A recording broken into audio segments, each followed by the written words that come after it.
That way, whoever speaks, the camera goes to. Yeah, With pinning.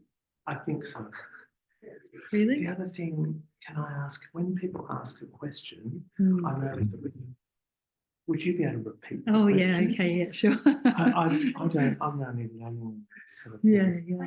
Thanks, Rob. I meant to ask that students when I was listening in class. Sunday, I couldn't Yeah. hear. Couldn't hear the questions. Yeah, okay. All right, I'll try and remember. So after this, Rob, can we talk about this? Setup? We sure can. Because I'm thinking about just the audience participation. That's Yeah. Well, I'm thinking some. Actually,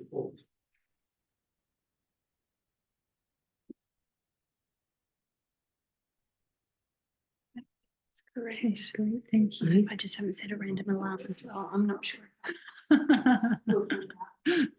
Would you like that door closed? We'll put it in for the anyway. So, yeah. so I've left out that meal in the fridge in the kitchen. Thank you very much. It's just in a bag. Wonderful. So that's for you. Thank you.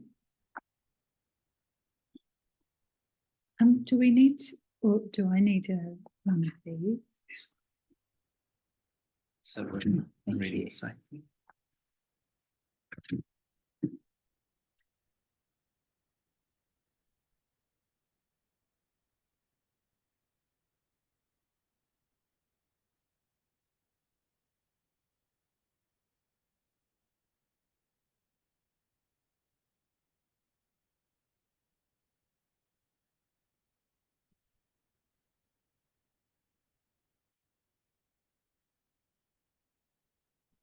Let's see, I just have some more tea.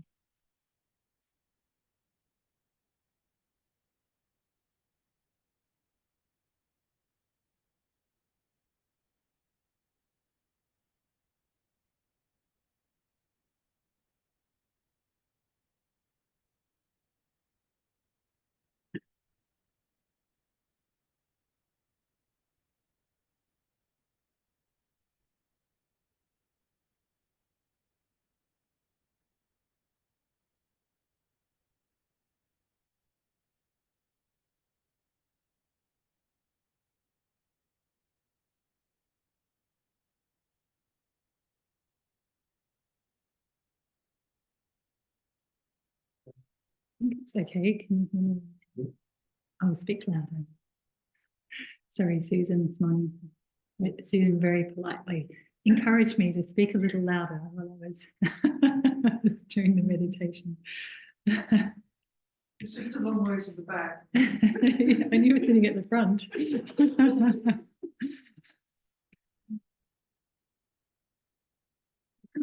This lot of seating, couldn't they? Just a cushion and what else?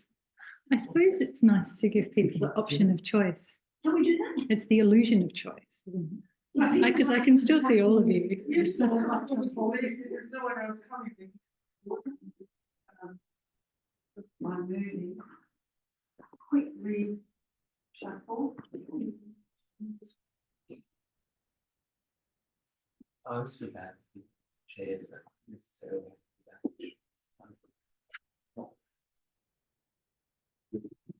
It will contain the energy. You better shut it down.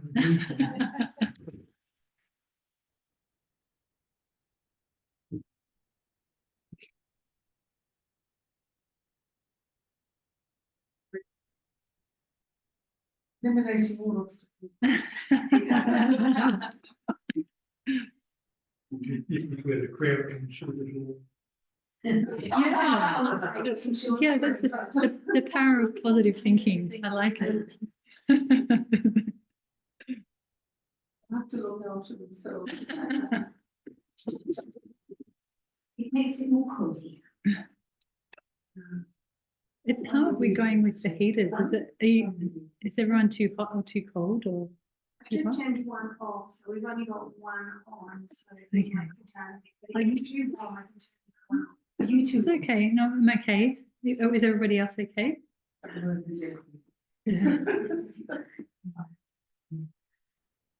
Okay. Let's start off with the refuge and bodhicitta. Sangye charan soge chonam la chanchu padu dani kyapsu chi dagi chenyenge pesonam ke trola penchir sangye drupa shu sangye charan soge chonam la chanchu padu dani kyapsu chi dagi chenyenge pesonam ke trola penchir sangye drupa shu sangye charan soge chonam la Janju Badu Dani Kyatsu Chi Dagi Chenyengi Pesonam Ki Drola Penchir Sangye Drupashu. May all sentient beings have happiness and the causes of happiness. May all sentient beings be free from suffering and the causes of suffering. May all sentient beings never be separated from the happiness that knows no suffering. May all sentient beings abide in equanimity, free of attachment and hatred for those held close and distant.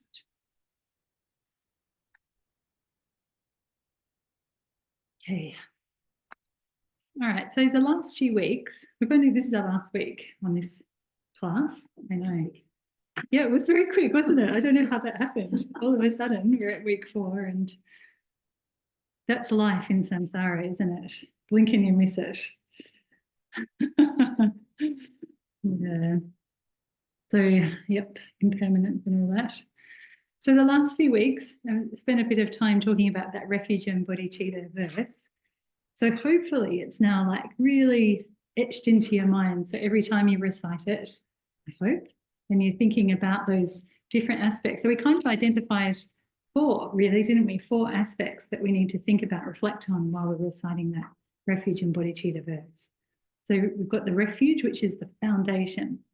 So that's really what makes a practice a Buddhist practice or not, isn't it, the refuge? And it's because what it's doing is it's setting essentially our motivation in terms of why we are doing this. It's in order to generate true paths and true cessation within our continuum so that we attain that state of a Buddha that the Buddha has already attained. So that refuge part. And then we've got the bodhicitta part, which is what makes the practice, our practice that we're going to do, a Mahayana practice rather than a Hinayana practice. So that's essential. And then there are 2 other bits in there. Do you remember what the other 2 bits that are not really explicitly mentioned, like it says refuge and bodhicitta? So the 2 other aspects of this verse that we want to remember while we're reciting it. There's something about renunciation. There is something about renunciation. How is renunciation? Well, equanimity, which is like the foundation for bodhicitta. Yeah. So without equanimity, there will be no properly qualified compassion. There'll be no properly qualified loving kindness. So without a properly qualified compassion and loving kindness, there'll be no bodhicitta. You can recite the words as much as you like, may I attain the state of a Buddha for the sake of all sentient beings. But unless you have the compassion and loving kindness that's based on equanimity, so it's unbiased towards whatever sentient being it is, whether they've helped or harmed you in this life, you won't develop the mind of enlightenment. So equanimity is the foundation for bodhicitta. So we'll kind of like put equanimity together with bodhicitta. Otherwise, we'll end up with 5, which is good. The more the better, right? But anyway, we want to try and keep it in a number that's manageable with our minds. So how did renunciation fit in here in this verse? Remember? What is renunciation? Have I asked you this question before? What is renunciation? Do tell. Well, it's battery, Rob. It says the low battery. The laptop. Yeah. battery. Oh yeah, and also. Yes. Let me have another go. If not, I can leave my watch here for you.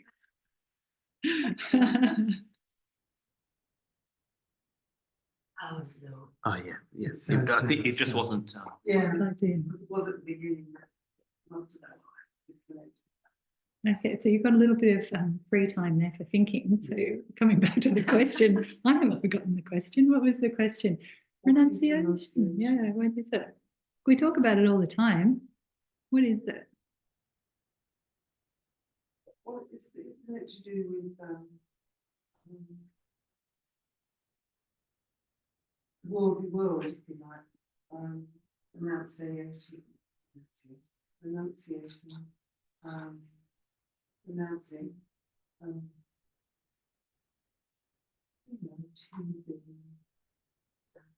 spending your time in useless or not beneficial activities for developing this mind of enlightenment. Okay, so you're saying like giving up things like TV and worldly pursuits, that would be renunciation? Well, it's more than that, but that's an aspect. Yeah, it's an aspect of it, not just. Anything in particular, it's giving up our attachment to the pleasures so that we can progress towards liberation. Yeah, so giving up our attachment towards pleasure so that we can progress towards liberation.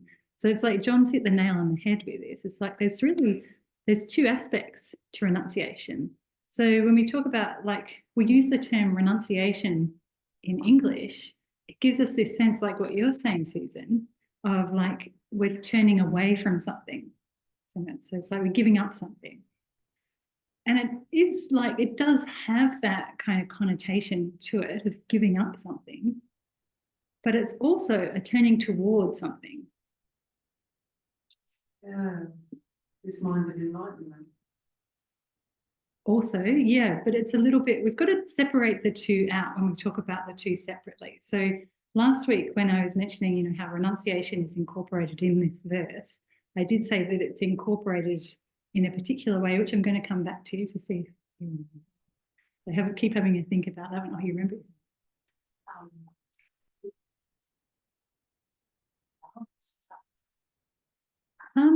Well, that's, I suppose, could be included in one of the things that you give up. When we talk about the 8 worldly dharmas, it's like what we want to achieve is a balanced attitude towards the 8 worldly dharmas. So not getting upset if, you know, people criticize us, and not getting overly elated if people praise us. So having a balanced attitude towards the 8 worldly dharmas. So regardless, people praise you, criticize you, it doesn't matter to you. It's just the same. Whether you have fame, whether you have infamy, it's like just the same, much of a muchness. So that's kind of how we want to approach those 8 worldly dharmas. So with renunciation, the way that we normally talk about it, if we're just talking about renunciation, you know, separating out bodhicitta and renunciation, so we have to explain it in a way that's going to be compatible with those Hinayana practitioners. Hinayana practitioners. So we talk about Hinayana and Mahayana. I'm sure Cherky's mentioned this plenty of times. So Hinayana practitioners are aiming for Liberation. Yes. This lifetime. So, whether it'll be this lifetime or not, they're aiming for just liberation for themselves, so say mere liberation. Whereas people who are following the Mahayana path, what are they aiming for? For others to be, everybody to be liberated. Yeah, so what are they striving for? That's the motivation. Like the self. Sorry, say that again. Renunciation of the self. Renunciation of the self, not so much. So first off, let's just look at these two. So we've got the Hinayana and the Mahayana. So we've established that Hinayana practitioners are striving for liberation. And then Mahayana practitioners, they're striving, right, to benefit all sentient beings. What's their goal? Like what are they aiming for? Enlightenment, yeah, the state of a Buddha. So these are the two goals of these two paths. So either mere liberation, where they attain the state of an arhat, or complete enlightenment, where they attain the state of a Buddha. Those are the two goals. So when you look at the two main motivations for these two goals, for the Hinayana practitioner, they enter their path with like uncontrived renunciation. Oh, yeah. A Mahayana practitioner enters their path with uncontrived mind of enlightenment, or uncontrived bodhicitta. So these are the two kind of like motivating factors that get people going on the path. So when you think about the words themselves, renunciation has this sense in English of giving up something, whereas mind of enlightenment or bodhicitta has a sense of progressing towards something, doesn't it? So in actual fact, when you look at the Tibetan word for renunciation, which is nyingchung, it's actually not talking only about giving up, it's actually talking about emerging towards. So another translation for that term is like intention to definitely emerge. Intention to definitely emerge. Definitely emerge, yeah. A lot of people don't like this translation, so it doesn't get used that often. Renunciation is quite a nice kind of way to gloss it. But when you look at the term itself, it's actually giving you the sense of going towards something, just like the mind of enlightenment of bodhicitta. It's giving you a sense of going towards something, which is complete enlightenment. So actually, when you look at what renunciation is, if you're talking about as being an intention to definitely emerge or going towards something, what you're going towards is that mere liberation. Or we can just say liberation in general. For the Hinayana practitioner, yeah, mere liberation. We talk about renunciation in general without confining it to the Hinayana. We can just say liberation. So if it is renunciation, it's necessarily a striving for liberation. Just like the mind of enlightenment is a striving for enlightenment. So when you look at the two motivations of these, you can see that renunciation also has the motivation of like John was saying, you're turning away from something. So what are you turning away from? Samsara, attachment to the pleasures of samsara, especially, isn't it? So you want to give up the attachment to the pleasures of samsara, and also, like you can just say in samsara in general, yeah, seeing it as like being this amazing place that you want to stay. So what you have to do is then meditate on the faults, the shortcomings of samsara, cyclic existence. To see how you're bound to cycle within cyclic existence again and again and again and again and again and again until you get rid of the causes for cyclic existence.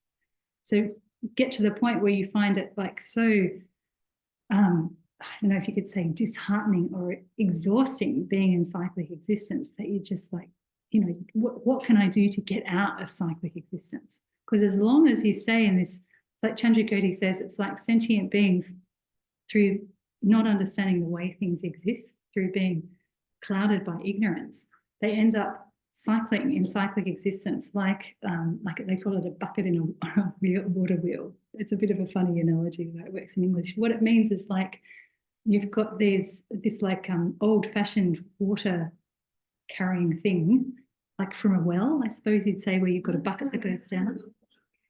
Okay. The water is a bit, you know, like it's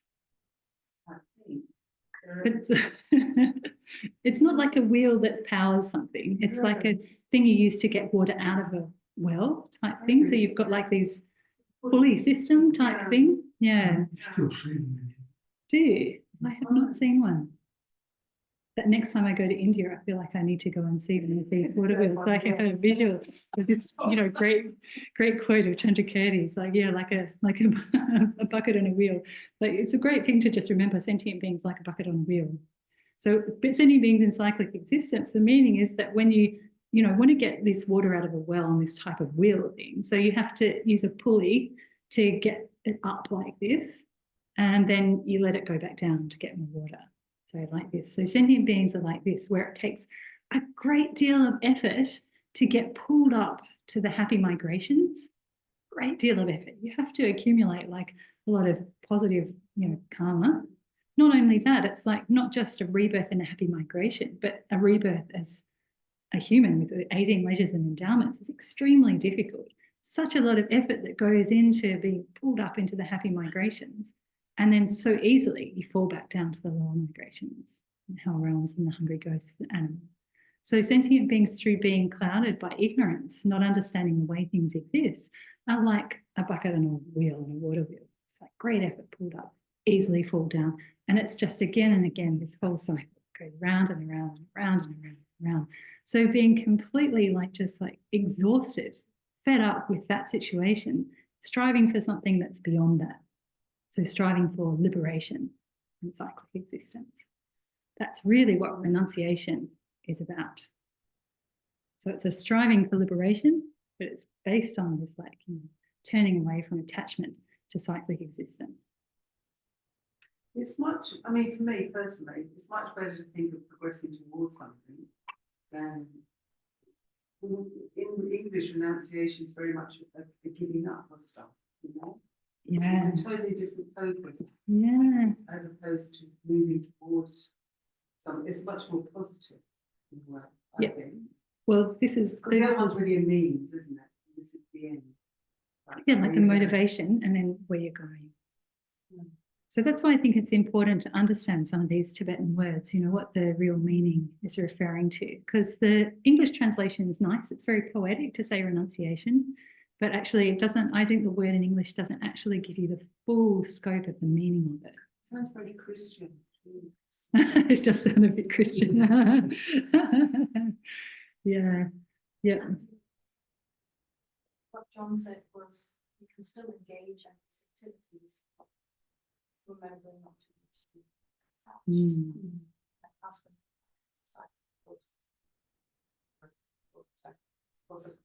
process of building a house. Sorry, I can't talk today. With building a house, we're focusing on selecting tiles and all that kind of stuff. Really worried where my mind is going, where my mind is just really attached to these worldly things, and that's what I can think about how to. So, but there's a way of building a house and still pursue renunciation instead. That should be another worldly dharma, let me tell you, building a house. Well, it probably comes under the gain, attachment to gain, I guess, isn't it? Yeah. Yeah, I mean, you certainly can, but you have to work at it. I mean, like, when you read the text, you know, they're kind of saying, ideally, you want to get that, engender that mind where it's like you just want to run away from all these worldly things and achieve liberation, and that's your goal, and it doesn't, you know, all this worldly stuff doesn't matter entirely. But you've still got to live in the world. So how do you live in the world? And, you know, if you have a family and you've got all these responsibilities, so you do what you can. So in that case, you know, you want to understand that these things, for instance, are impermanent. So the house, yes, you're building, it's impermanent though.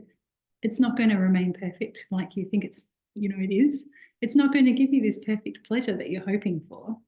Right? You can choose whatever tiles you like the best, but with the understanding that actually this is not going to give you a perfect form of unchanging pleasure. It's just another temporary pleasure within cyclic existence, and it will change. And at some point, possibly down the track, you know, you'll have a problem with the tiles and there'll be some suffering. My mum currently has all sorts of problems with her tiles on her roof.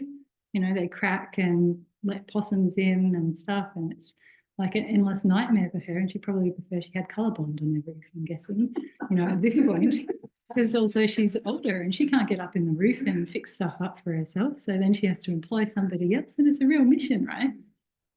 So this is really actually the nature of the tiles, is that they're impermanent, they're going to change, there's going to be problems that occur. At some point you won't like this about your house or that about your house, and to understand that when you're going into the process can help to reduce your attachment. So we tend to sort of think whenever we do some new activity and think, oh, this is going to make me happy.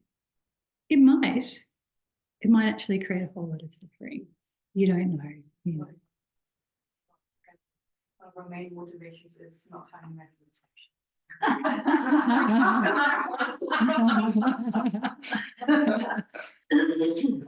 Very small house that's very warm, very cool summer. It's really good. I'm also thinking about having a nice garden and being able to provide shelter and maybe beings, and also leaving something behind that will be comfortable to use for others. Those are good motivations to have, you know. But, yeah. I bet you though, like in a few years' time, you'll not even think about the tiles. Yeah, it's like we have this attachment to them, these things, these new things that we acquire, and then down the track you probably won't even notice the tiles. Like they could be any old tiles and it won't make any difference to you because they, you know, just won't even That's how they see them. Yeah, this is the way that attachment works. It's like it latches onto something that's going to make me happy, and then after a while the attachment fades. And if the, you know, if the thing has not got too many faults, you probably just won't notice it anymore. if the thing you're attached to actually has some really big faults, or you, from your own projection, put faults on it, then you start to get angry. That's the, that's the way that attachment and anger kind of tend to go hand in hand. So have I talked about this before? No, well, No, not this time, possibly before. I get from what you're saying, Rob, is that you remember clearly that I talked about it back in 2009. Probably the only one. This confident. I think you're the only one who has a chance of remembering what happened back in 2009 here. I would It's when say. it started raining things in the morning. Oh gosh. Yeah. So the way that attachment and anger tend to go hand in hand, it's like, and it's, I think you can see it most clearly when it comes to, like, somebody you get involved with romantically, right? So this other person that you get involved with romantically tends to be probably going to be either another samsaric being, or it's going to be somebody who maybe is not a samsaric being, but you, through your own karma, can only see them as a samsaric being. So in either case, they're going to appear as a samsaric being with all the faults of a samsaric being, which means they're controlled by their ignorance, by their attachment, by their anger, by their pride, by their jealousy. So their actions are sometimes going to be positive and they're sometimes going to be negative, right? But your attachment doesn't see that. Your attachment sees this person is going to make me happy. Like having a child. Also, like having a child. I've heard this a lot, haven't had one myself, but that's exactly what I hear. So people say, oh, it's so wonderful, I'm going to have a baby. This is fantastic. I'll have a small miniature version of myself and it will be so wonderful and we'll all be happy, and it'd be fantastic and life will be complete. I'd say life is probably too complete sometimes when you have kids. So yeah, so attachment kind of, it puts all this stuff on, it's going to make me happy. These, you see a few positive attributes in the person or in the idea of having a child, and you kind of latch onto it. It's like, this is going to make me happy. This is going to be so wonderful. This person is so perfect. Oh, I love them. It's great. Fantastic. We're going to make a life together and, everything will be rosy. So you maybe get involved in this person, and then after a while, because this is what happens with attachment, it starts to fade a bit, right? And then what you start to see is you start to see the person as they actually are, rather than just the rosy vision that attachment has let you see because you've had the rose-colored glasses on of attachment, where it exaggerates the positive attributes of that person, makes it seem as though that person will make you happy from their own side. The attachment starts to fade and you start to see them as they actually are. But instead of going with that and seeing them as they actually are and seeing that they're like just a normal, average, samsaric sentient being like ourselves with all the faults that come with being a samsaric being, no, you see them much worse than what they actually are, isn't it? You focus on all the faults and it's somehow their fault that they're not like they were before, which they weren't anyway, because it was your attachment that created this whole vision of what they were like before. And they weren't like that. And they're now not like you're seeing them either now. They're just an ordinary sentient being, samsaric being, that has all the problems of a samsaric being, like we do ourselves. And so what happens then is your anger comes up and you get angry at the person for not living up to their previous promise, which wasn't nothing to do with them in the first place. And the extent of your anger really matches up with the extent of, the great attachment and then the fall from the attachment, how big that gap is. It's more or less how angry you get with them. There was once, this very succinct thing that she does. Your anger is your desire or attachment.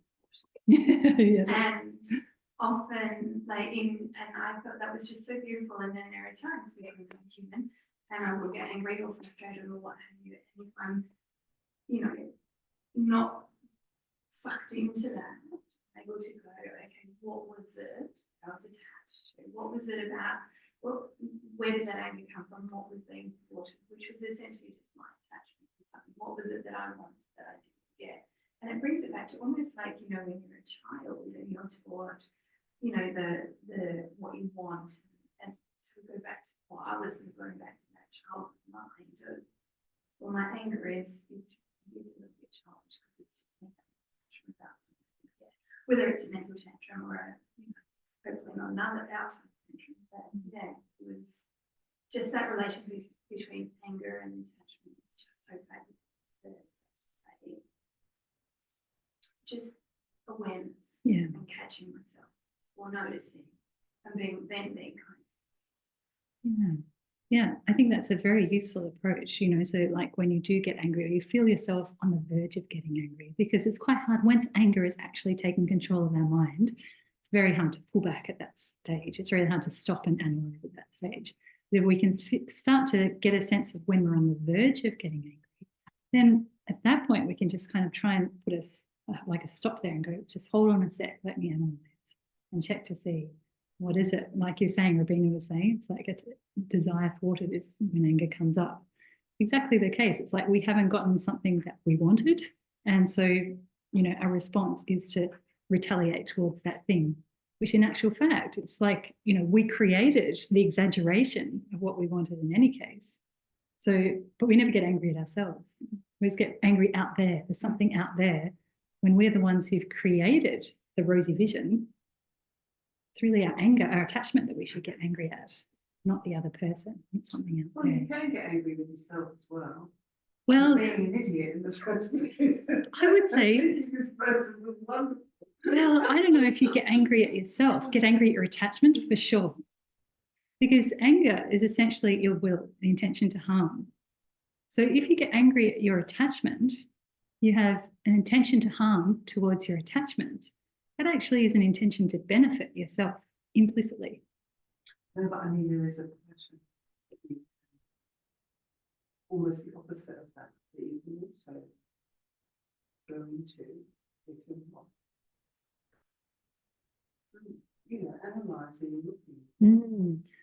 What do you mean, like when you get angry at yourself Yeah. for behaving in this consistent wrong way?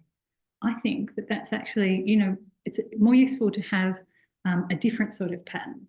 So it's more useful to have compassion towards yourself and have anger towards your attachment. Good thinking. Because, you know, understanding that this is how we exist within cyclic existence, this is how all samsaric beings are within cyclic existence. When affliction arises and disturbs the mind and controls the mind, then we act out on the basis that affliction in an uncontrolled way. So having a compassion for ourselves means to want to be free from that situation, be free from that disturbance of mind of the afflictions, be free from the affliction of attachment of anger. So that's actually a good thing, to have that kind of compassion towards ourselves. And have ill will or anger towards the attachment, which makes us want to get rid of it. So ill will pushes things away, wants to harm them. So if you're wanting to harm your attachment, is that not beneficial for you? Is that not like implicitly an intention to benefit yourself? So I think that's the most useful. We should really, instead of directing our anger outwardly, we should direct it inwardly, but not at ourselves as a person, direct it as the thing that's causing us harm, which is the attachment. That's the real enemy. Is that not also, it's just from my perspective, I find it easier to look at it, that it's karma, it's something I've done, it's just coming back at me. And when I can start, that makes me pull back. But it's hard to do, but I find it gives me the answer. I don't need to blame myself for being angry. The myself that I've got now is a different myself to what I had then. You know, not the myself, so I think of it as being a karmic thing. Well, what have I done to this person? Oh, I don't need to think that. I've done it to myself. I've caused it before. Yeah. I find that easy. Well, that's one of the techniques, or you'd say the tactics of patience, the practice of patience. So when we do, like I was going to look today at a bit how to practice, like do sort of a general overview of how to practice the 6 perfections for us on a daily basis. So I was going to talk a bit about patience, but I'm not sure if we're going to get there on. We might have to leave it for another time. But patience is a vast topic. You know, you can talk about it for months or years. There's so much to say about patience because there are all these different tactics that you can use to work on your mind so that you don't allow it to get angry. And this is one of them, is to remember that you yourself created the causes for your own problems, for your own difficulties and hardships. not necessarily in this life, but sometimes back on the track, past lives. But also there's a lot of analysis that you have to do in order to get to a point where you feel really convinced in that, right? You know, because you have to consider about past lives, you have to think about the continuum of primary mental consciousness and the way that karmic cause and effect works. There's a lot to think about there. So it's like... Well, this is where the teachings are so valuable, isn't it? That you instead of just cycling around these emotions, you can bring to bear different ways of looking at it. Yep, exactly. Exactly. Well, you just stay as you are. This is the choice that we have basically in our life, is that do we stay as we are, controlled by the afflictions as we are, continuing to accumulate the causes for some positive experiences, a lot of negative experiences within cyclic existence, or do we do something to change that? To do something to change it requires a lot of work, requires a lot of study, and it requires a lot of, you know, putting it into practice. But the alternative is very unappealing, to just stay as we are, isn't it? When it comes down to it, when you just, you know, take it down to the very sort of rock bottom, those are the two choices. So really the only choice that we have, if we don't like where we are at the moment, and we're probably all here because we see that there's something unsatisfactory about life in cyclic existence. So the only real choice we have is to do something about it, to really, you know, take our mind in hand and see what we can do to form it and transform it into something that's more beautiful than it currently is. We've got beautiful parts to our mind, and there's also some ugly parts in there too. So we want to foster those beautiful parts, make them blossom more and more. And we want to try and root out those ugly bits. Yeah. So this is like, you know, patience, one of the tactics or one of the tools. And tactic sounds a bit like, you know, manipulative, doesn't it? But it is kind of like we're manipulating our own mind in a sense, isn't it? So I tend to think of patience, the practice of patience, as being like all the tools you have in the tool belt. Because there are so many tools, there's so many tools, and that's one of them, and it's a really useful one. But it does require quite a lot of, like, you know, preemptive thought. Yeah. So another one is to think about how sentient beings like ourselves don't actually control their own mind and their own actions. So getting angry at sentient beings themselves is a bit silly, really. It's like, you know, the great example of Shantideva in, you know, talking about the guy hitting you with a stick. Like if somebody hits you with a stick, do you get angry at the person or do you get angry at the stick? We all get angry at the person, don't we? We don't get angry at the stick. But actually, if you think about it, is the person in control of their actions? Or is somebody controlling their actions, or something controlling their actions? The person is really just like the stick. They're the ones that are being wielded. The ones that really control their actions are those afflictions within their own mind. So if you're not going to get angry at the stick, you also shouldn't get angry at the person, because the person isn't the one that wields the power. It's the afflictions and their continuum. In that same verse,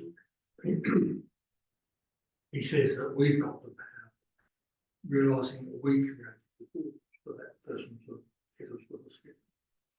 Yeah, exactly. We did create the cause. It's almost like we impelled them to hit us with a stick through the creation of their own causes within our own continuum. The conditions arose. And the conditions arose, exactly. Whereas if you didn't have the causes and conditions in your own mind, it wouldn't matter what intention that person had. They'd never be able to actually harm you with a stick.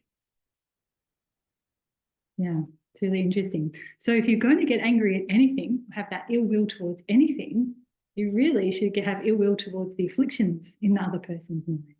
You'd have ill will towards the negative karma that you yourself have created. When I think about that, it does really tend to neutralise their action. And you can detect them on the actual action. Does it neutralise the action, or does it neutralise your feelings towards the person?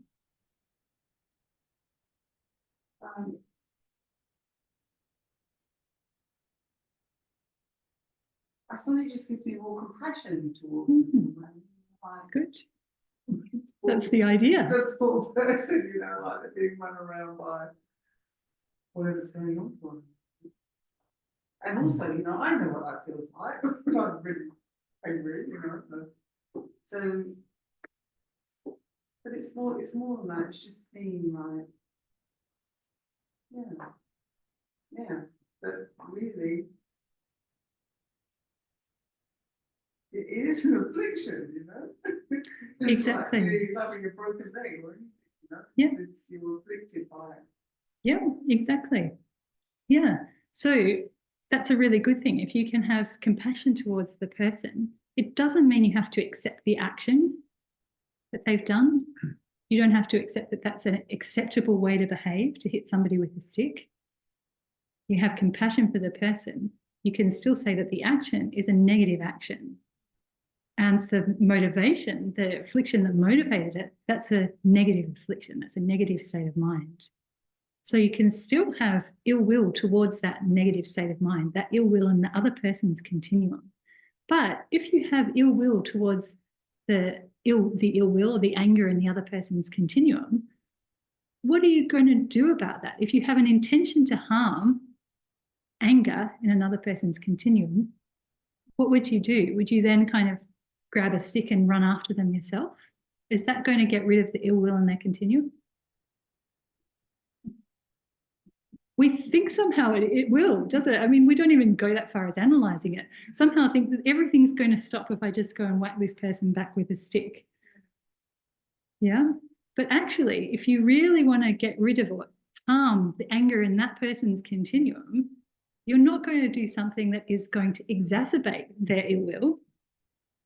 You're going to do things that are going to subdue the ill will in their continuum. It's quite hard, isn't it, to think of it like that? Well, this is what they mean. Sorry. I think it's his holiness said that if you really can't cope with something, just be silent. Mm. And that really works. I remember years ago, we had a surgeon in the hospital where I worked, and he had the most explosive temper. And if you were working in the office, he'd come and explode to you about all the things that were wrong. If you just sat there and listened to him until he wore it out, it's fine. You tried to say anything, it made it worse. So you just used to sit and say, yes, yes, I'm sorry.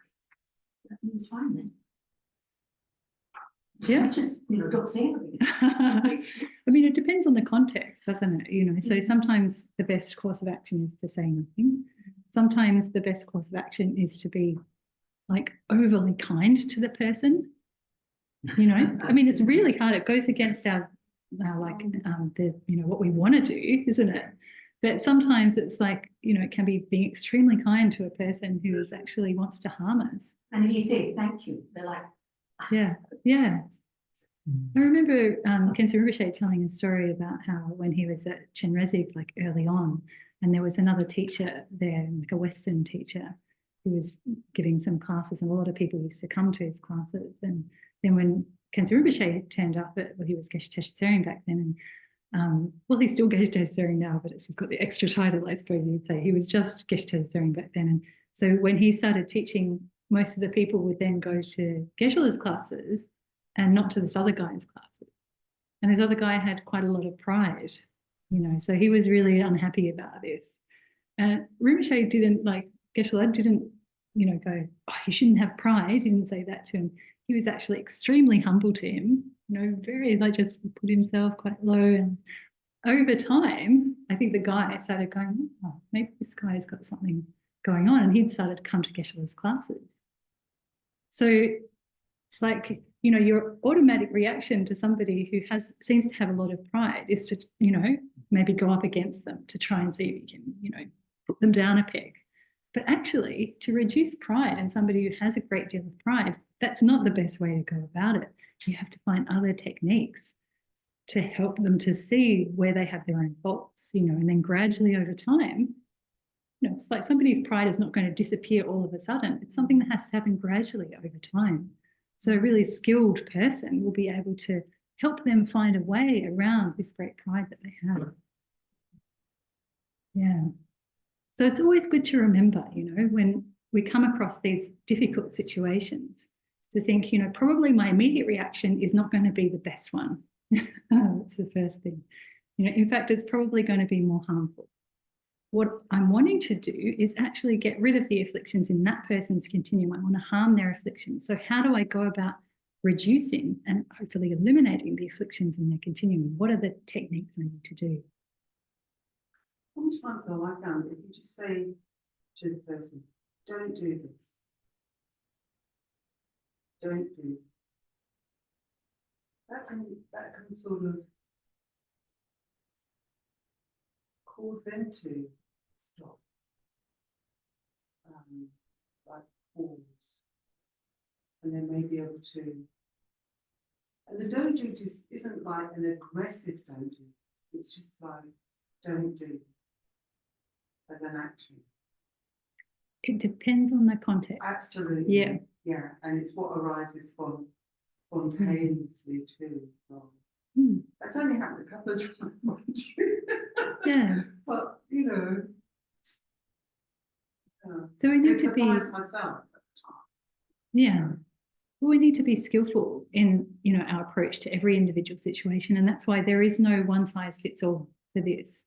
You know, you need to have the tools at your disposal. And it also means that you need to try and subdue your own mind so that if you do need to act in a bit more of a, you might say a wrathful way or in a more sort of a stronger way to somebody who's doing yourself harm or doing another person harm or even doing themselves harm, then, well, probably if they're harming you and they're harming another person, they're necessarily harming themselves anyway. So there may be occasions where you need to use sort of more stronger means. But what's important is that we don't use those means out of anger. We do it out of compassion. So that means we need to work on ourselves first to make sure that we can maintain a compassionate state of mind in those difficult situations when we need to use sort of more stronger, more aggressive means. Yeah. So, getting back to renunciation. We're still there. We're still there.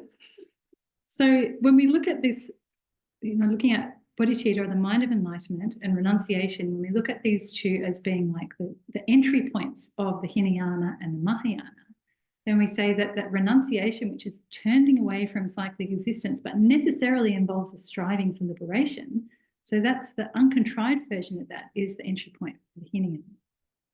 And the uncontrived mind of enlightenment, which is turning away from self-cherishing, isn't it? Turning away from self-cherishing, wishing to benefit others, strives for complete enlightenment. The uncontrived version of that is the entry point to the Mahayana. So both of these involve a striving towards something, isn't it? A striving for something, the goals of the respective vehicle. But actually, you have to say that even a Mahayanist necessarily has uncontrived renunciation. Because you can't have a path, you can't generate a path in your mind without uncontrived renunciation. It's in the very definition of path. It has to be qualified by uncontrived renunciation. So even a Mahayanist has that. And we can say that, oh, I was going to ask, that's the question I asked you. You all had you had like 45 minutes to think about this now. So how did I say that renunciation is sort of encapsulated within this verse? Where does it come? Because it's not explicitly mentioned.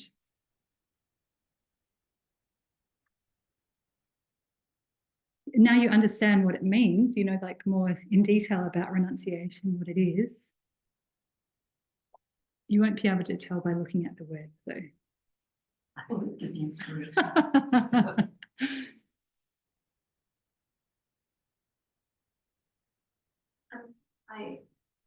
going to be brave and put it out there because I think it's wrong, but I'm going to ask. Is it having correct view? Yeah. Well, I mean, Is it interestingly, going to? well, it's interesting. I mean, it's not what I mentioned last week, but actually, you do have a point. There is a discussion about whether you need to have correct view or a realization of emptiness in order to generate renunciation from the middle way consequence point of view. But that's probably, we don't need to go into that today because it's a little bit complicated. Yeah, but so there is a point to what you say, but it's probably, we won't go down that track today. Back out of it. but very good for putting it together. Yeah. So if we think of it as a striving, renunciation is a striving for liberation, how would it be encapsulated here? Well, you're striving for liberation for everybody else. So you're obviously going to have to get there first. Well, I mean, we can talk about, yeah, striving for everybody to achieve liberation. And so sort of like, so it's incorporated within the mind of enlightenment in that way. But we can say it's even in relation to ourselves, because when you strive for enlightenment, you're not striving for mere liberation, where you're just liberated from cyclic existence, like the mere liberation of a Hinayana practitioner. What you're striving for is a great liberation, Mahayana path, or a non-abiding nirvana. So arhats, when they attain the result, of that Hinayana path and become an arhat, so we say they abide in the bliss or the peace of liberation. So they just abide in that state of cessation of all suffering and its causes, cessation of samsara entirely, and they just abide in that. So then there's, they say that actually even arhats will go on and attain the state of a Buddha. So they have to enter into the Mahayana path. So a Buddha will come along and sort of rouse them from their equipoise on the bliss of cessation and say, no, there's still stuff you have to do. You have to enter into the Mahayana path. So an arhat attains, or a Hinayana arhat attains that bliss of cessation, that nirvana or liberation, where they just abide in the bliss of cessation. But a bodhisattva, what they work towards attaining is great liberation. They become a Buddha, non-abiding nirvana. So that means you no longer abide, you don't abide. You sort of have that you can say a peace, or they have the cessation of suffering and its causes, even the imprints of ignorance. You've got cessation completely, complete cessation. There is nothing left to abandon. But a Buddha doesn't abide in a bliss of cessation. They are in nirvana, but they also work for sentient beings. They call it a non-abiding nirvana. So that's, yeah. So, I always struggle with, Mahayana practitioners, when somebody passes away, people often say, I hope they will be born in pure land. I don't really understand why. We were there and it's great and we had a great time. I feel like, well, all the other beings are still in samsara suffering. And while I might not have attained enlightenment myself, wouldn't it be better if you stay where you are? There's still you can still practice, you can still strive towards enlightenment, but there's also other more things that you could do that you couldn't do if you were in pure. Yeah, I mean, there are some like I suppose pure lands in which you can attain the state of a Buddha within those pure lands. But generally, they say it's better to take rebirth as a human with the 18 wishes and endowments, because we have the right balance of suffering and happiness. We've got enough happiness that, enough resources and so forth that we can practice. But we also have enough suffering that reminds us that we need to get out of cyclic existence.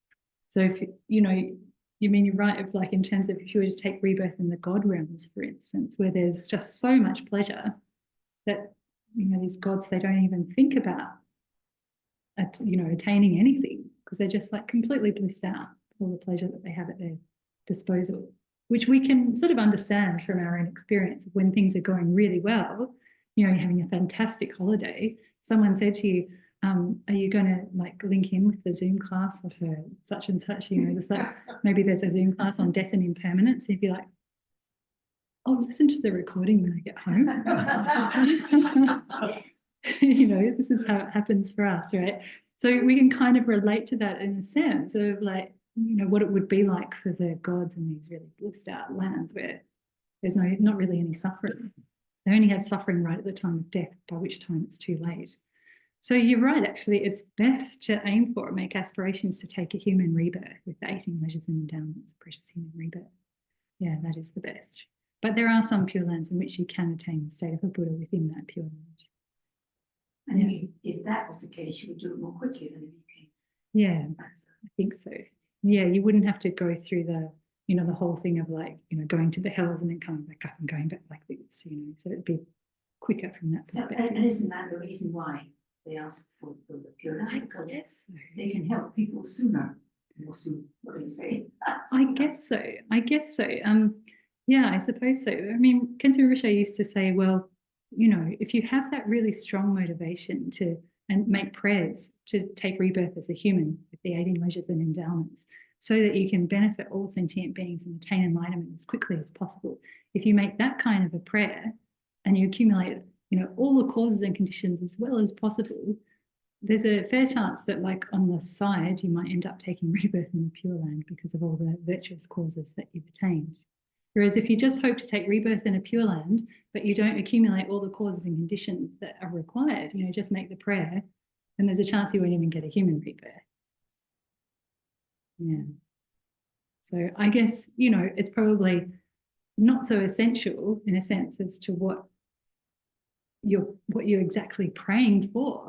The most important thing is to make sure you have all the causes and conditions with the kind of prayers like, even may I be reborn wherever it is most beneficial for all sentient beings. May I be reborn wherever I can achieve Buddhahood the fastest, so that I can benefit sentient beings, not for my own sake. And then cover your bases. Yeah. And that's actually another interesting point. I was just thinking in terms of, you know, you mentioned about what works for you in practice of patience, and like, you know, remembering that I've created the causes for this hardship that I'm experiencing now. And another useful thing to remember is, you know, there's this great prayer of the Kadampa masters where they make the prayer of like, if something is beneficial, even if I don't want it, may I encounter it. And if something is not beneficial, even if I want it, may I not encounter it.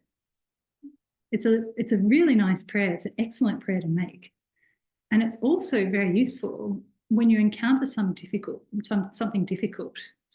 situation. And another way to think is that you can think, well, this actually may be the case, that this is a result of that prayer that I've made in the past. It seems like a very difficult situation for me, and I don't want to experience this situation. But perhaps this is the result of a prayer that I've made, that this is actually a beneficial situation for me. Yeah. No, I'm quite serious. Serious. So what it does is it helps your mind. So instead of like what happens when we encountered hardships, we push them away, you know, we don't experience them. Situations in my own life, and I'm thinking, oh my God, you know. Well, I mean, I'm sure we could all bring up something like that, where either it's something that's difficult for us right now, or something that's, you know, been difficult, really difficult for us in the past, so that we don't even want to think about that situation. What you want to do is just push it away. But instead, if you think, well, this actually might be that I've encountered this now, this might be a result of a prayer that I've made in the past. This might actually be of great benefit to me. So how can I find the benefit in this situation? And it stops you from pushing away, and instead helps you to lean into it. Yeah. And you can actually take something really meaningful from that experience. I'm not often, it's almost like an acknowledgement that, you know, well done you, look what you've got now, you know, like, Yeah. it's a bit of humour, it's a bit of black humour. Yeah. It's not easy to relate to that, I think, because even in this life, how many times have we encountered something that we thought was a really horrible thing to happen to us, only for it to turn out the best thing that ever happened, or something that we really wanted, we achieved or we attained, and it turned out to be, yeah, not so great. So even in the context of this life, it's Yes. connect to this, isn't it? Yeah. And regardless of whether it actually is a result of that prayer that you've made or not, by thinking that it's the result of that prayer, you can derive such great benefit from that experience. Yeah. It's a really lovely prayer because it takes you out of the equation, don't it? You know? It's all let go into. Well, I mean, a lot of our problems come about, you know, the mental difficulties we experience in cyclic existence because we're constantly pushing and pulling within cyclic existence, regardless of the fact that actually we don't have control over really what goes on in our own cyclic existence.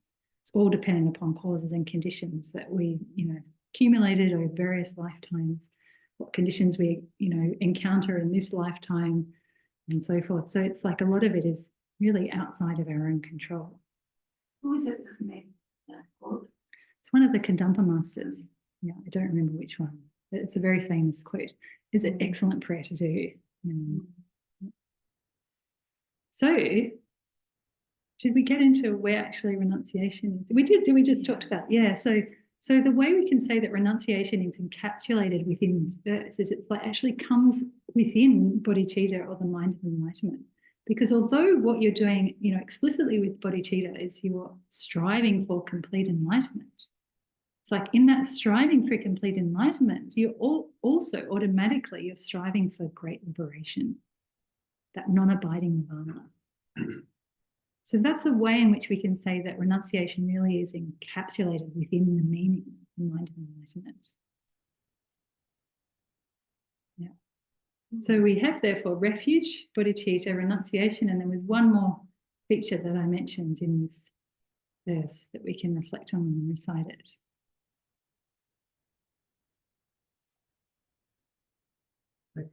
Oh yeah, yep, correct view. Where do we reflect on that? I. Yeah, when we say I. So when we're thinking I, may I attain the state of a Buddha, or I go for refuge. When we say this I, we can reflect on how I am merely imputed independence upon this basis for designation, the body and mind. I don't at all exist from the side of this basis of designation of body and mind. We talked a fair bit about that last week. And I presume that Geshe Soka will talk about it more next week on Sunday, I think, because he's doing something about selflessness. Yeah. Yes, meant to be tenets. Tenets, okay, well, yeah, get yourself ready for tenets. Yeah. Nice. Okay, so, all right, so we've spent quite a bit of time talking about this one verse, but the reason why I've talked about it quite a bit now is that we want to make sure, like I was saying last week, habituation, familiarization is like the crucial thing for mental transformation. So within this one verse, we basically have the three principal aspects of the path. We have renunciation, bodhicitta, and correct view, plus refuge, all encapsulated in there. One verse. So if you can reflect on those three, because you recite this for at least 3 times in the morning and 3 times at night, I'm guessing. Yeah. So if you're doing it 6 times a day like that, that's 6 times a day you can reflect on the 3 principal aspects of the path, plus, generate refuge as well, go for refuge. And that's excellent. It's like in the words of my perfect teacher, it says to meditate without having studied is like trying to climb a mountain with no arms. So what we really want to do is instead of just reciting words, we want to really understand through study, understand the meaning of these things, and then you put them into practice. So it might be that you don't have a vast wealth of knowledge of all aspects of Dharma. And so it's a really hard thing to gain in one short lifetime. Especially most of us came to the Dharma, later on in life. So it's very hard to get this vast understanding, but what we can do is the understanding that we do have, what we should do is the understanding we do have to put it into practice from beginning to end unmistakably, and to actually put it into practice. Unmistakably. Yeah. So to listen well, to study well, so that you get an unmistaken explanation, an understanding of how to put something into practice. And then you put it into practice from beginning to end exactly as you've been taught, in an unmistaken way. So that's really what's most important in terms of our study. So it's like when we talk about the sevenfold cause and effect instruction. We talked about this a few times, and I'm sure that Cherky has talked about it over many weeks now. Yes, I'm guessing. Yep, so you're all familiar with it. So we've got a complete method for generating the mind of enlightenment, for generating that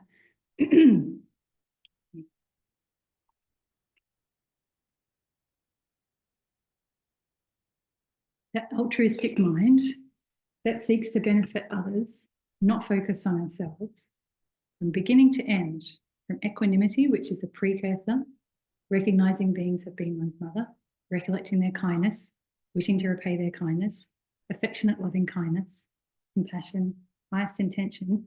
These are all the 6 stages in order to generate the mind of enlightenment. So the causes that give rise to the result. So if you put those instructions into practice exactly as you've learned them, then definitely the mind of enlightenment will rise.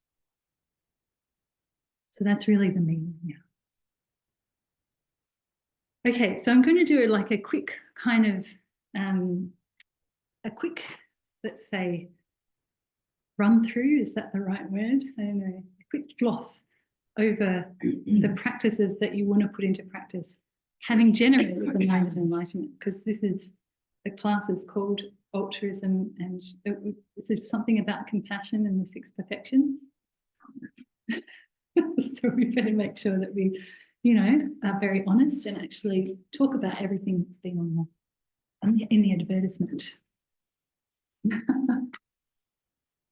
All right, so I can turn the computer around, but I don't know if it's going to hit the whiteboard. So, No, did we did we hear it record, or was I drifting at that point? Okay. I was probably also drifting. Yeah. I can put it here, Yeah. shall we? Oh, yeah. That's a good idea. You can probably pull that I one up. can, if you want to, I can arrange it when you've gone over there, if you like. Okay.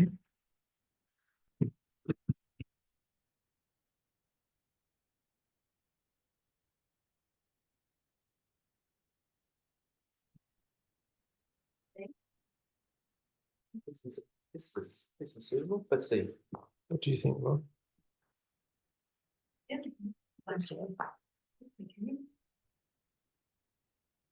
All right. So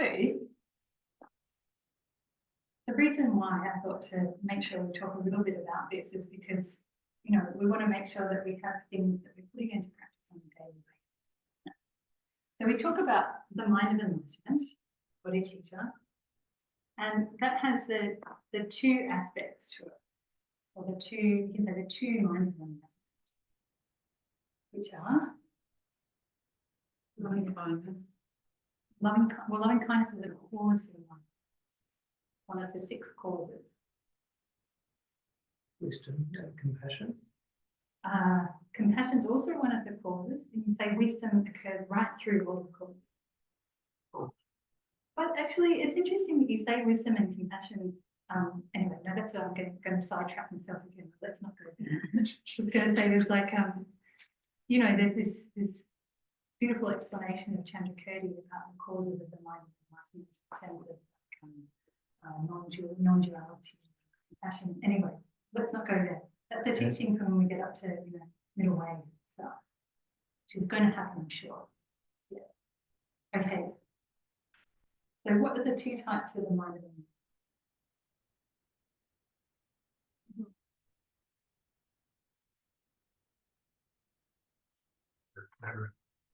Clarity. Yeah, well, yes. Okay. But I'm not the thing that I'm thinking of specifically. So what am I thinking of? We said there's 2 types of mind of enlightenment. Conventional one and the ultimate one. Well, there is a conventional one and an ultimate mind of enlightenment. They're like nominal divisions of mind of enlightenment. Relative and ultimate. Also not the 2 divisions. Are you asking for the 2 Mind of the 2 enlightenment. mind the 2 aspects of the mind of enlightenment? What are the 2 aspects of them? Well, the wish to benefit sentient beings, and then the mind striving for enlightenment. Well, then we're actually talking about the 2 aspirations, which are neither of which are the mind of enlightenment. See, there's like so much to talk about on this topic. I mean, I didn't really realize that it was going to be so broad and not really possible to fit it within 4 weeks. Okay, let's just go to this for a minute. Okay, so mind of enlightenment has 2 aspirations. So is this what you asked? No, this is not what I'm asking. No. It's separate. Yeah. Okay, but let's just look at what Rob said. Because I said it's neither of the aspirations of the mind of enlightenment. And you'll be like, what's he really talking about? Okay, because we always say this is important. Mind of enlightenment has 2 aspirations. You must have the 2 aspirations to have the mind of enlightenment. This is true, But neither of the aspirations are the mind of enlightenment.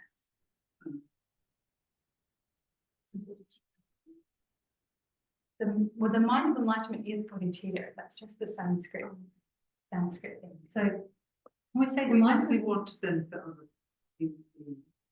any beings.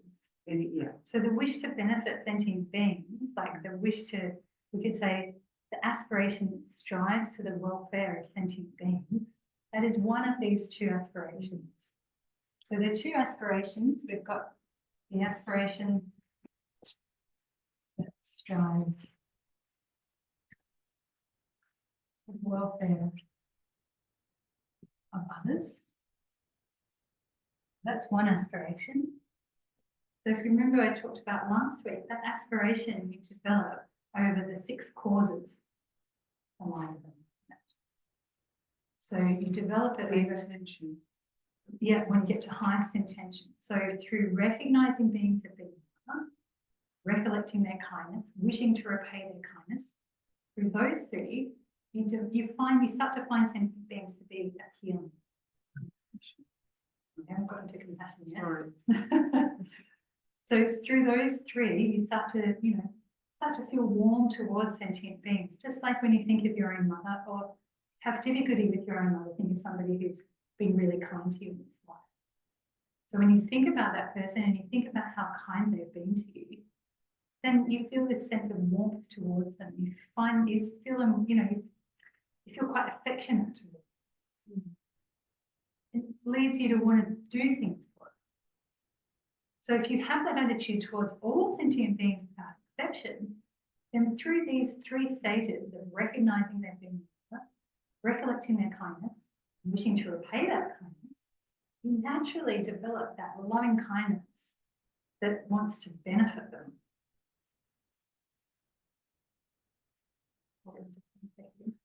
So having that loving kindness, that we call it affectionate loving kindness, that wants to benefit them, also naturally leads you to wanting to alleviate their suffering. Excuse me. And then when that develops more and more, you actually feel like, I need to do that myself, not just have a wish for sending things to be free from suffering, but I actually want it. It's my responsibility.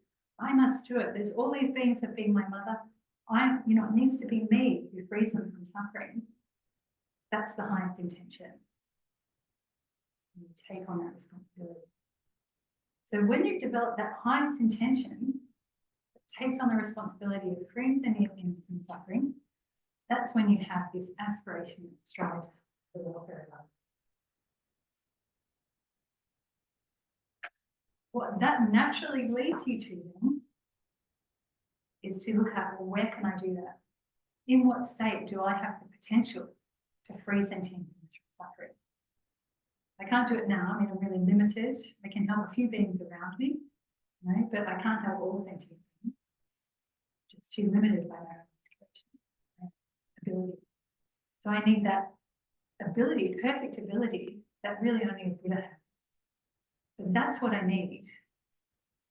And once you develop that striving, that aspiration that seeks enlightenment on the basis of having done those 6 causes up to the highest intention, that's when you generate the aspiration that strives for complete enlightenment.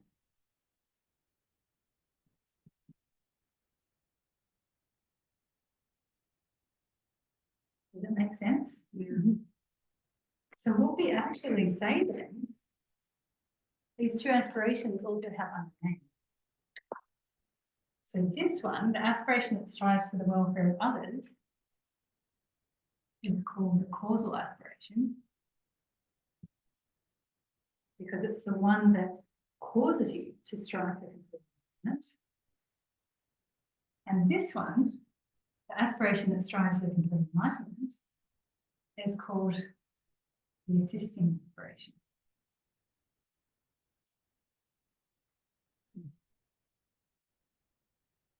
Now it's called the assisting aspiration because it's the one that assists or accompanies the movement. So if you think about aspiration as a mental factor, so it's when you think about mental, you keep studying mind and mental factor a little bit. Okay, so we have a main mind. So the main mind is neither positive or negative, it just is mind, right? It just is. It's quite an honest, upright, straight thing. It gets affected by these states of mind or mental factors that arrive in our continuum. So, for instance, when anger arises, the mind becomes angry. It's not anger itself, but it becomes angry through the influence of anger, which is a mental factor. Or loving kindness arises. So loving kindness, which is really an intention to benefit, it's goodwill towards others, when that arises, the mind becomes loving as well. So depending on what the mental factors are doing, that's what the mind does. So the ones that we control or we can train are the mental factors. And naturally, through training those mental factors, we train the mind. The mind will just go wherever it's like told to go. So here when we talk about aspirations, these are also mental factors. So through a particular aspiration, then the mind will also aspire to that thing. So here, with the aspiration that strives for others, strives for the welfare of others, through having that aspiration in the mind, and the mind also strives for the welfare of others. And in dependence upon that aspiration, then an aspiration arises in the mind that strives for enlightenment. So in dependence upon that aspiration, which is a mental factor, the mind that goes together with that aspiration, that also will strive for enlightenment. So you've got a mind, a continuum of mind. What it strives for changes a bit, doesn't it? So first here, it's striving for the welfare of others, striving to eliminate suffering in their continuum. And in dependence upon that, the aspiration that wants to attain enlightenment, that arises. And at that point, the mind, another colour. So at this point here, when you've attained this, the mind that accompanies that assisting aspiration becomes the mind of enlightenment.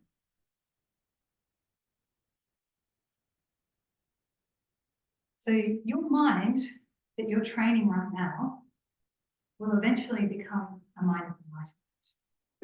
It becomes a mind of enlightenment through training mental factors, and specifically by giving rise to this causal aspiration, the aspiration that strives for the welfare of others, which will lead to generating an aspiration that strives for complete enlightenment.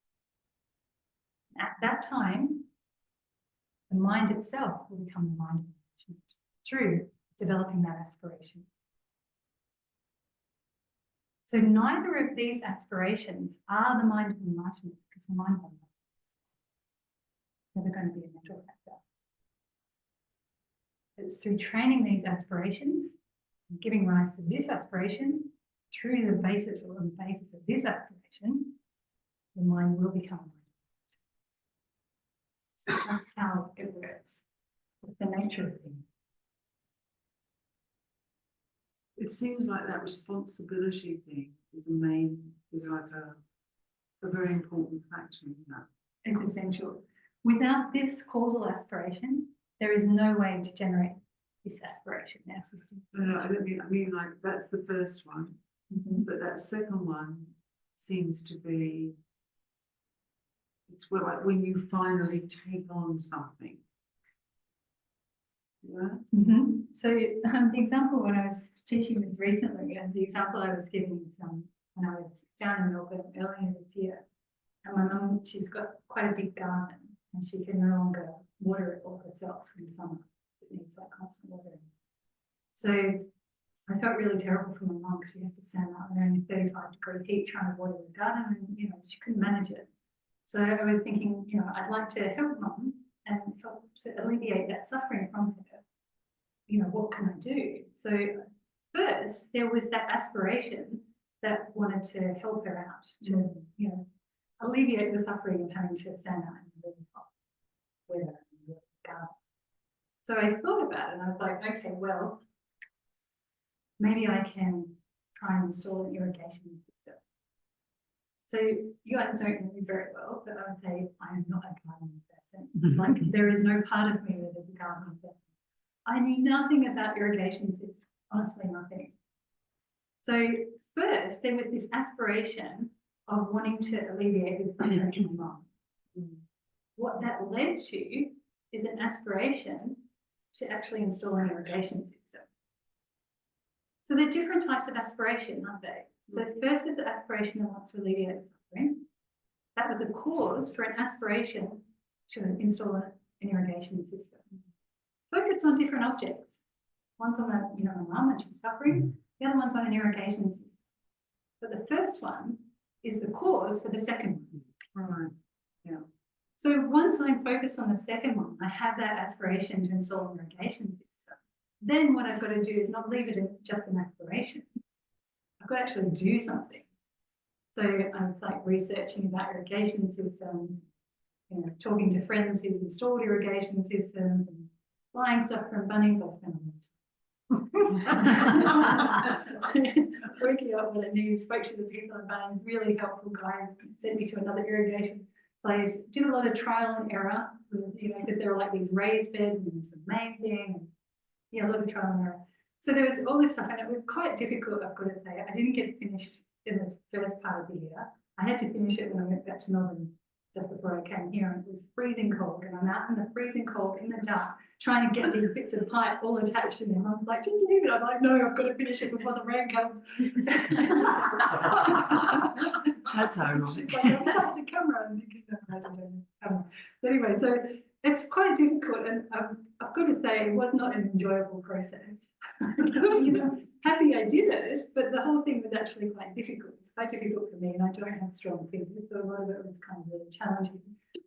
So as I was doing that, there were times when I would think, oh, maybe I should see if there's like an easier way to do it. So maybe I'll just give up and do these raised camellias and not the full one. And when that would happen, then I would think again about, my mum and how she has to suffer by standing out in the heat in summer. So that's again like that causal aspiration that then reaffirms my aspiration to install the irrigation. So every time that I kind of waned a bit, then I think about that causal aspiration, try and get that going.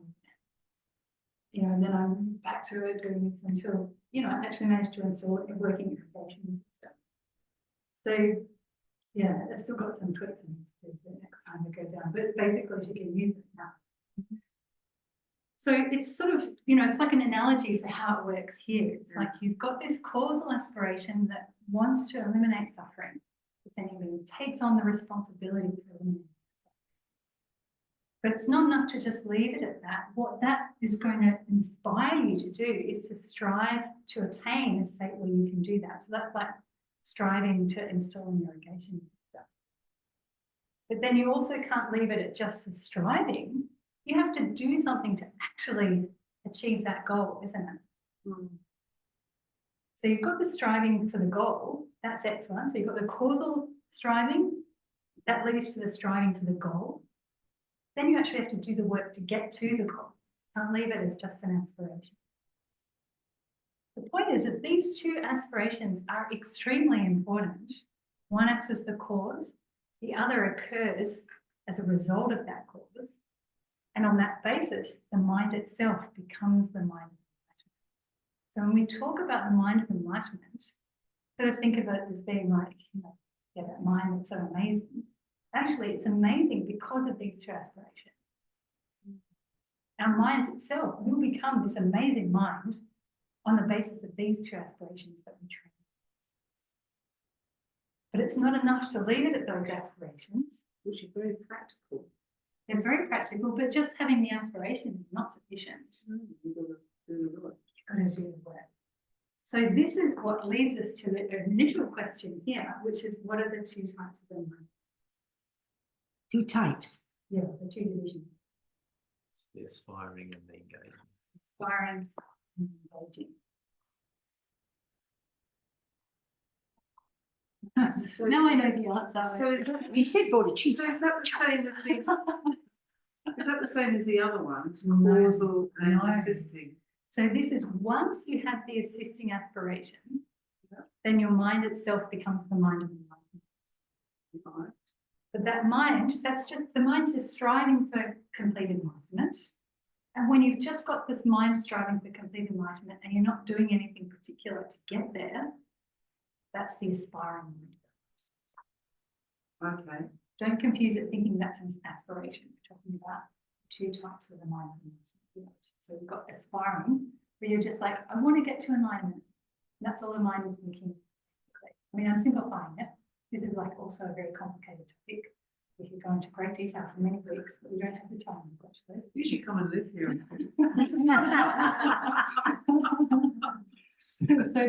So we've got the aspiring mind of enlightenment, which is thinking, may I attain enlightenment? It's just like, it's just it's not an aspiration because it's a mental factor, but all you're doing is aspiring to get there. The engaging mind of enlightenment is where you're actually doing, together with the mind of enlightenment, you're actually doing what you need to do to achieve that goal. So that's like with the irrigation analogy. It's like I have the aspiration to install an irrigation system, but that's not enough. I actually need to install the irrigation. So I need to go to Bunnings, I need to get stuff learning, I need to do the reset, I need to do trial and error, all of these things that I have to do in order to actually achieve the goal of installing the irrigation system. That's like what's happening with the engagement. So not only do you want to get to enlightenment, you're also doing things like practicing journaling, practicing ethics, practicing patience, effort, and concentration, and wisdom, 6 perfections, which are the activities that you need to engage in order to get to the result. So a Hinayana practitioner is doing these things well.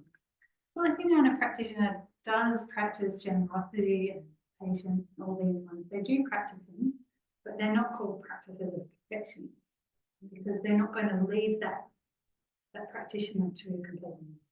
Well, I'm thinking more of the aspiring and engaging part.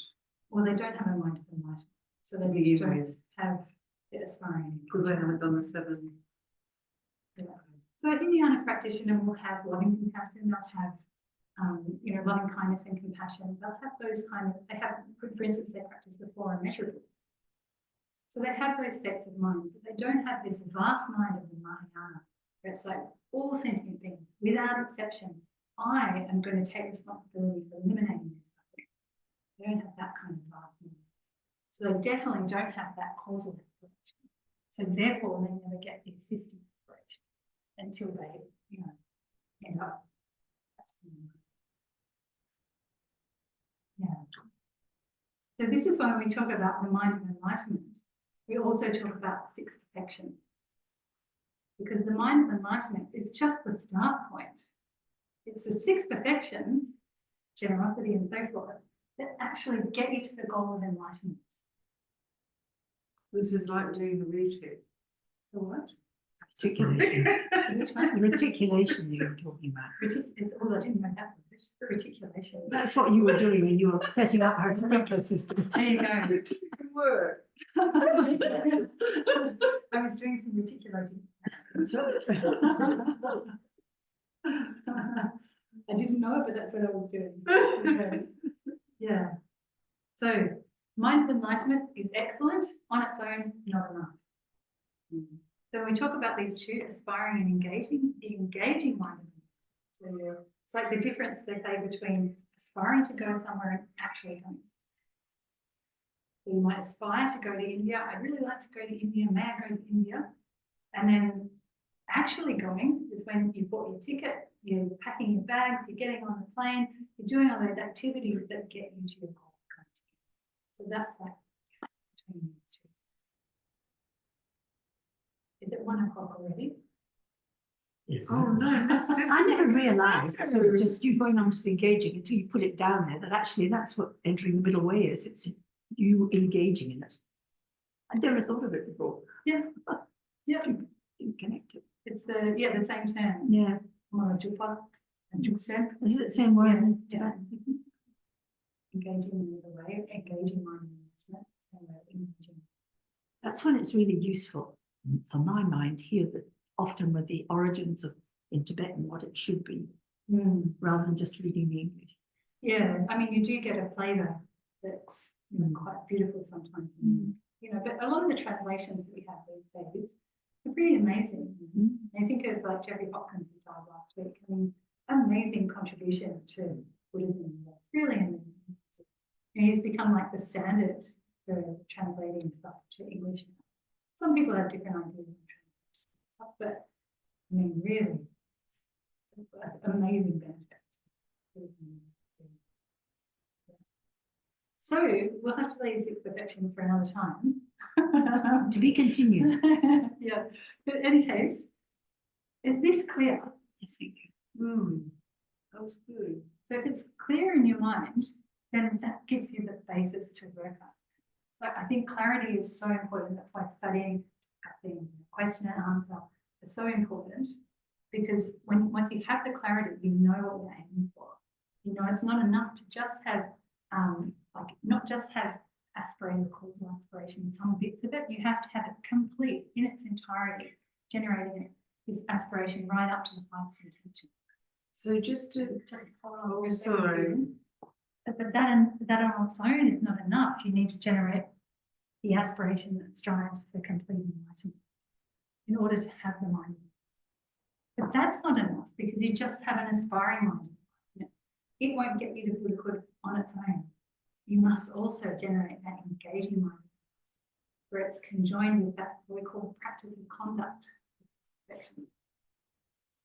So then you start to think, okay, well, if that's what I'm aiming to generate in my mind, what can I do now that is going to familiarize? Because you don't become like, say, a first ground bodhisattva just like overnight. It happens through familiarity. So what can I do now to get my mind closer to where I want it to go? So work on those 6 causes, the one effect of mind of enlightenment, and also work on having that mind of enlightenment qualifying the practice of conduct. So to whatever extent we can do that, like whatever time, whenever you're practicing generosity, try and be at least motivated. If you can have the mind of enlightenment actually present while you're practicing generosity, it's even better. Yeah. Okay. Sorry, Susan, what were you going to ask? I think probably it was more about the application of those perfections, and in a way that's the pathway too. Oh yes, yeah, we have to practice those, and not only in order to achieve Buddhahood. Right? So there are goals that occur prior to Buddhahood that we can achieve through the practice of those. So we talk about obtaining the precious human rebirth. So precious human rebirth, which is like this human life, the 18 wishes of endowment. It's not just an ordinary human, it's a very specific type of human. So to attain this, it said you attain it on the basis of ethics, that like abstaining, abandoning the 10 virtues. That's your basis. But on the top, you also need practices of generosity, patience, joyous effort. You need the practice of these, the others. The ethics, we've already come to that one, in order to have all the aspects of the precious human rebirth complete. Yeah. So it's like in order to have resources, and so forth, resource, from generosity comes resource. You need resources in order to be able to practice and study the Dharma. Without things to, eat and drink and house and clothing and all these things, you will not have the opportunity, you won't have the leisure to be able to do what we're doing here. So ethics alone is not enough. You need also the practices of the others. Plus making prayers as well, aspirational prayers, which are the link that join up that cause, ethics, and the others, like generosity, with the result. So the bodhicitta prayer, that is an aspiration. The one we do at the end, aren't you, essential? No, the one that we do before meditating. That's like a motivation. More So that's to make sure that whatever virtuous activity we do acts as a cause to attaining our goal of enlightenment. So the virtuous activity is like, you know, the things, the conduct that you engage in. The motivation has to be there in order to make sure that that will act as a cause for the result. So that that thing that you do, that isn't, like you can say, the cause for that result is not exhausted until you attain it. So much we could talk about.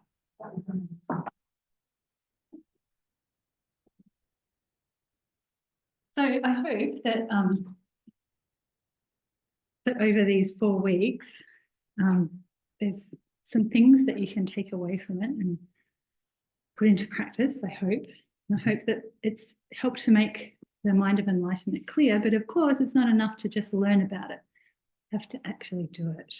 So it means actually training our mind. And the only person who can do that is each of us individually ourselves. No one else can. And it's all about consistent effort over a long period of time. You don't have to like do a 1 week retreat now and then a 1 week retreat next year. It's better to do consistent effort every day for a long period of time. That's when you see mental transformation.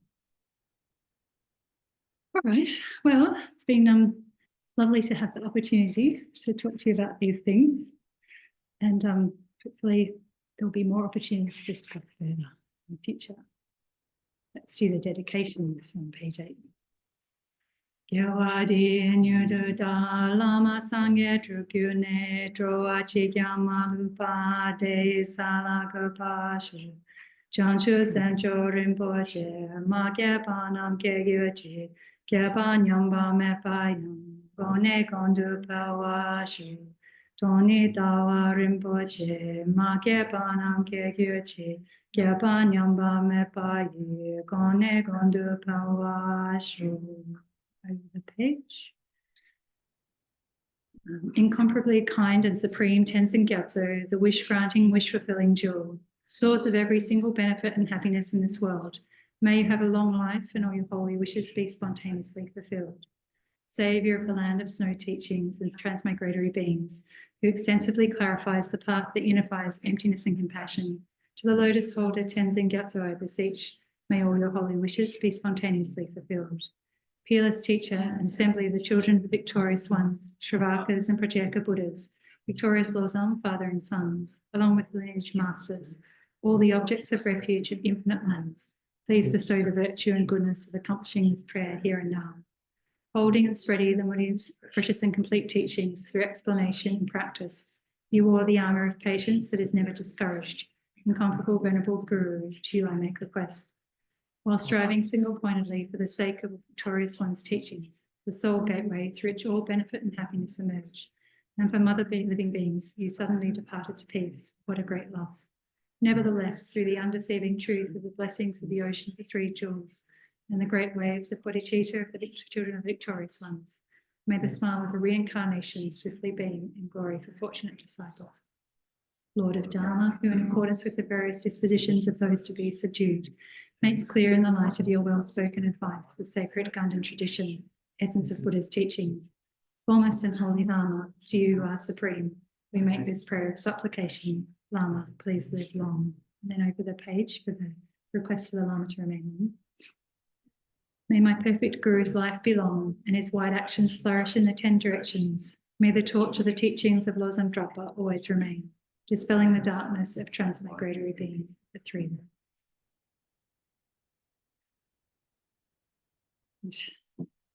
Thank you. Thank you very much. Thank you. Welcome. I'd like some special thank you. Thank I you. really feel like it's brought some clarity. And clarity that I can use Oh, good. to help me practice. Good. Yeah, I'm very pleased. thank you. You're welcome. So we are sort of working through the details, but I believe with, I think with that Borobudur pilgrimage thing, benefit you, Natalie, because you're attending it, I think. But so there will be possibly another opportunity when the church is away attending that pilgrimage. Oh, no, I'm not at that one. Oh, you're not? No, Oh, I well. don't. Me neither. Oh well, then so we're exploring whether she's available in that period also. So we'll. I thought it was October. Hi. No, it's August. It's August. Thanks. Sooner. It's August. Oh, it'll be on the website. I'll try. No, not yet. We're still. Borobudur with through the Where's the button? medicine, Yeah.